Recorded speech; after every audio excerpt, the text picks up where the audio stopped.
historia de los ovnis, ya antes que él hubo otros testigos y hubo otros casos de ovnis. Lo que sí se puede decir es que la del año 1947 fue la primera auténtica oleada de ovnis que ocupó a los medios de comunicación y que preocupó a las autoridades.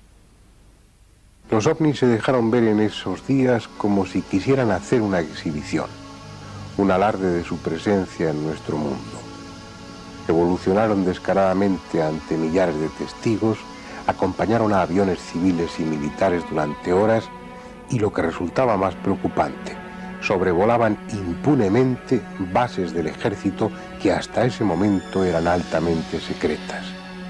Casi a diario, los periódicos de Estados Unidos recogían en sus páginas el testimonio de innumerables personas que habían visto o fotografiado platillos volantes. La cuestión era si tales artefactos podían atribuirse a alguna nación de este mundo, y aunque atípicas, esas fuesen misiones de reconocimiento con vistas a un posterior ataque o a una invasión. No era una idea descabellada.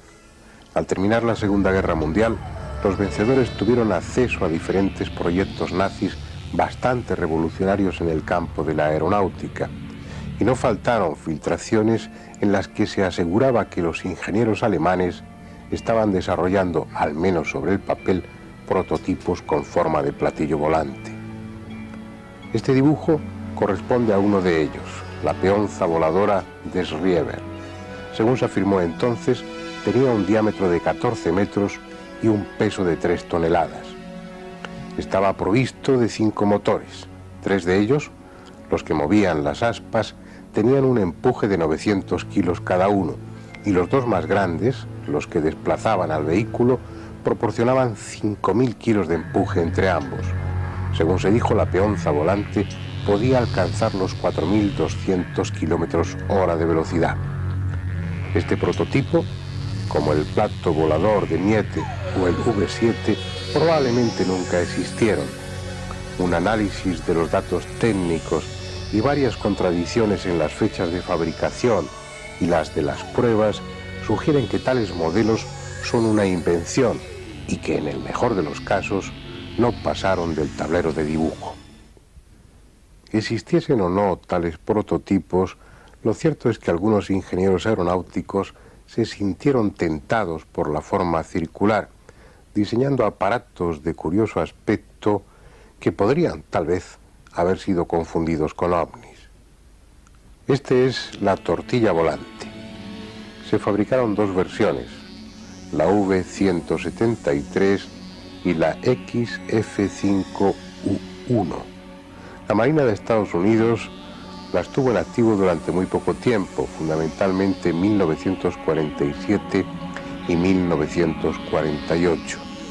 No dieron el resultado pretendido y fueron sustituidas por otros aparatos de línea más convencional y más operativos. No es exactamente un platillo, pero es posible que confundiera a más de un testigo de aquella época.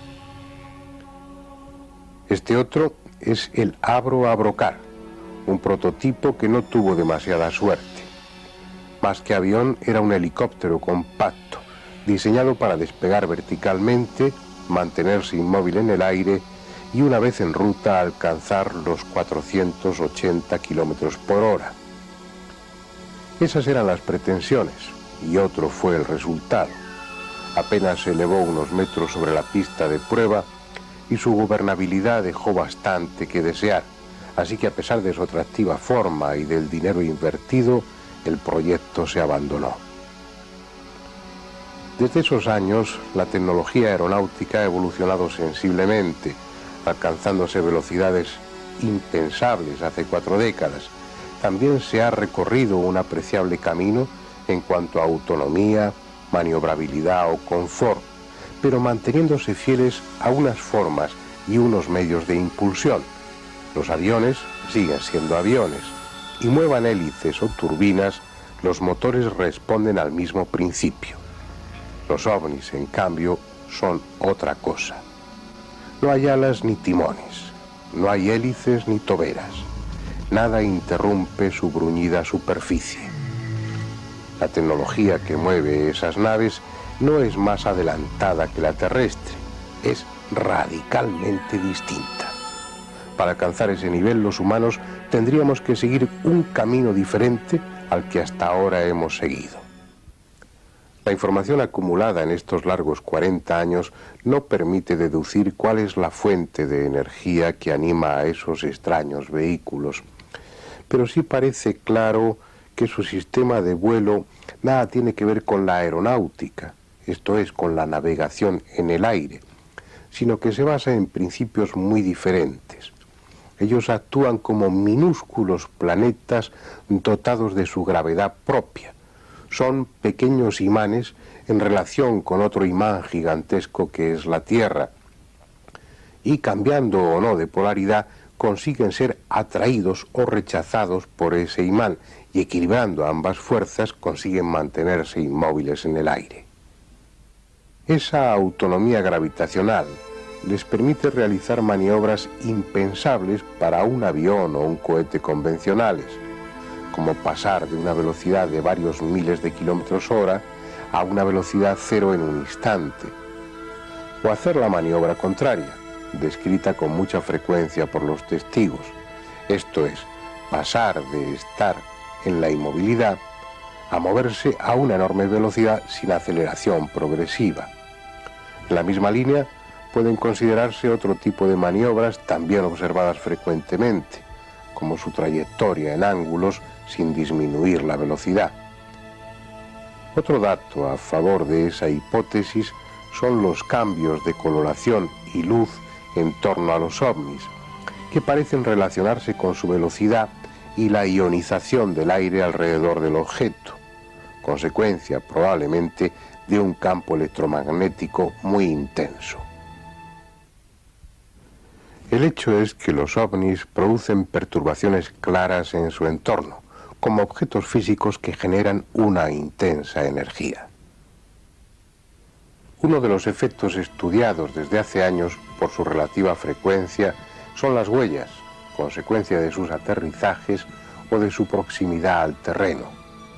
Huellas habitualmente circulares en las que el pasto, los insectos o la tierra misma resultan afectados.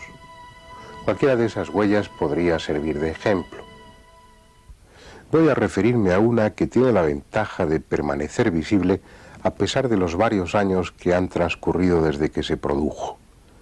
Está en un cerro llamado El Pajarillo, a pocos kilómetros de la ciudad de Córdoba, en Argentina. Fue producida por un ovni que sobrevoló la región en enero de 1986. Estas son fotografías de entonces, publicadas por la prensa especializada. Probablemente, dado que la huella es elíptica, el ovni no la causó por un aterrizaje, sino desde el aire, o por efecto de ese campo electromagnético al que antes aludía, o por uno de esos haces de luz coherente que a veces proyectan esos objetos desde su parte inferior.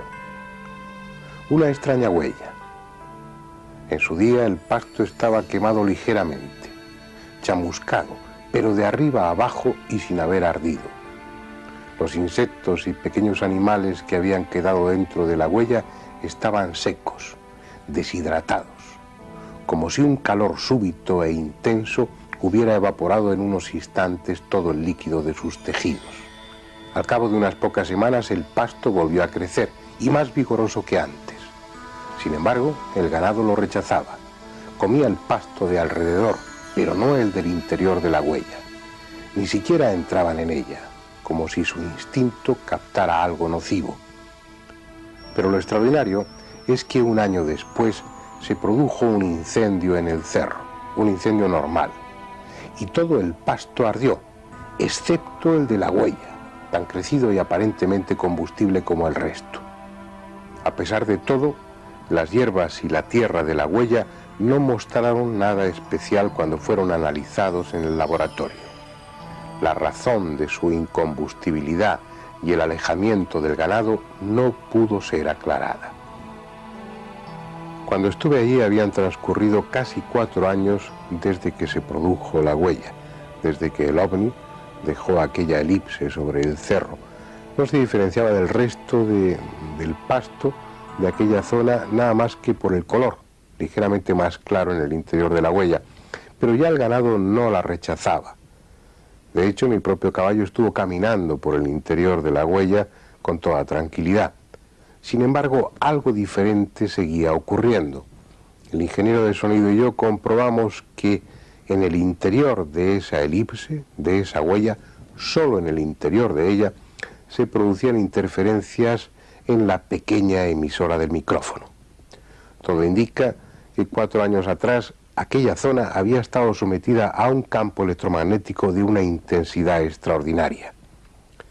Sin embargo, aunque llamativos, esos hechos del Cerro Pajarillo apenas son nada comparados con otros efectos físicos que acompañan a la presencia de los ovnis.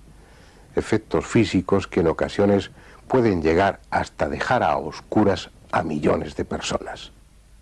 Eso es lo que probablemente sucedió un día muy especial, hace más o menos 25 años, el 9 de noviembre de 1965. Ese día, exactamente a las 5:28 de la tarde, Nueva York quedó a oscuras. Ni una luz en las calles y en los edificios. Los ascensores y el metro detenidos en su recorrido. Oficinas, comercios, cines, todo lo que dependía de la energía eléctrica quedó esa noche paralizado. Pero no solo fue la ciudad de Nueva York. A esa misma hora, las 5:28 de la tarde, gran parte de la costa nordeste de Estados Unidos y una considerable extensión de Canadá quedaron también sin energía eléctrica. 36 millones de personas se vieron afectadas por el gigantesco apagón, desde las 5:28 de la tarde hasta las 5:28 de la madrugada. Durante 12 horas exactas, la quinta parte de los habitantes de Norteamérica carecieron de energía eléctrica. ¿Cuál fue la causa? En los primeros informes dados a los medios de comunicación se dijo que todo se debía a una avería eléctrica producida en una línea cerca de las cataratas del Niágara, pero esa primera información y otras que se dieron después a la prensa fueron posteriormente desmentidas. Finalmente, a las 10 de la mañana, se llegó a la conclusión de que el problema estaba localizado en la subestación de Clyde, a 15 kilómetros de Siracusa, en el estado de Nueva York. Sin embargo, cuando los técnicos llegaron allí, no encontraron avería alguna.